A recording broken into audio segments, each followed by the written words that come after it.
मैं आज अभी दिल्ली से आ रहा हूँ। महामहिम राष्ट्रपति श्रीमती द्रौपदी मुर्मू जी से हमने गुड़ी पड़वा पर उनको उज्जैन के आगमन का निमंत्रण भी दिया है और विकास के कार्यों से उनको अवगत भी कराया है।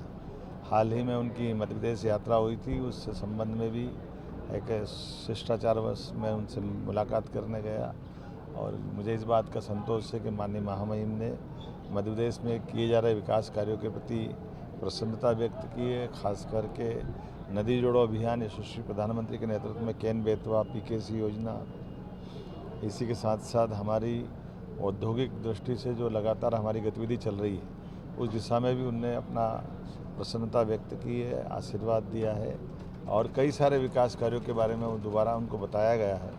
मैं मान के चलता हूं कि यशस्वी प्रधानमंत्री के नेतृत्व में, जैसा कि माननीय मोदी जी के शब्दों में, हम डबल इंजन की सरकार चला रहे हैं, मध्य प्रदेश में विकास के काम लगातार बढ़ाते रहें। मैं आज के इस अवसर पर यही बताना चाहूँगा कि 12, 13, 14 अप्रैल को सम्राट विक्रमादित्य महानाट्य का मंचन दिल्ली में होने वाला है। विक्रमादित्य गुड़ी पड़वा 30 अप्रैल की है, ऐसे में 30 मार्च की है।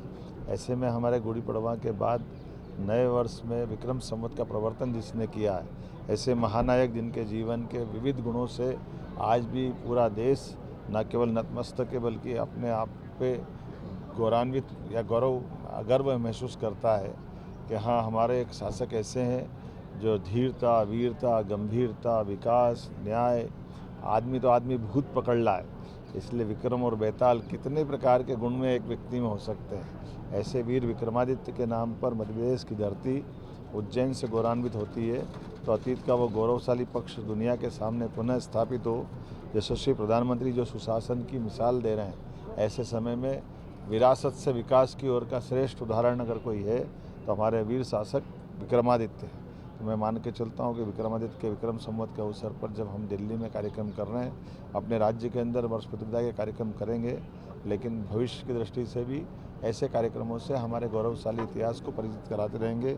मेरी अपनी ओर से बधाई। लेकिन एक खास बात, हम सब जानते हैं कि बिहार से हमारा विशेष संबंध है और बिहार की भोजपुरी, मैं ये गर्व के साथ कहता हूँ कि भोजपुरी राजा भोज के काल से भी जुड़ती दिखाई देती है।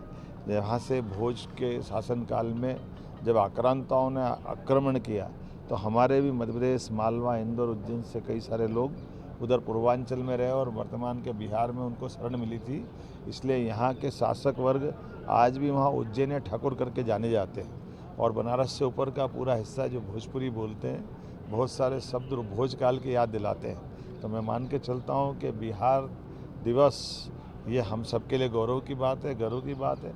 और बिहार तो वो राज्य है जहाँ तमाम अभावों के बावजूद भी तक्षशिला, नालंदा, जहाँ बड़े बड़े गुरुकुल हजारों साल पहले से चलते आए, आज भी बिहार के विद्यार्थियों की प्रतिभा क्षमता बाकी विद्यार्थियों के लिए प्रेरणादायी रहती है। तमाम कष्टों के बीच में भी वहाँ बिहार के सर्वाधिक IAS मिलेंगे, IPS मिलेंगे। सर्वाधिक रूप से बिहार के लोग हर जगह असंभव को संभव बनाते हुए दिखाई देंगे। तो ऐसे में बिहार वालों को बिहार दिवस की बधाई देते हुए मध्य प्रदेश से तो हमको आनंद महसूस हो रहा है। मेरी अपनी ओर से सबको बधाई।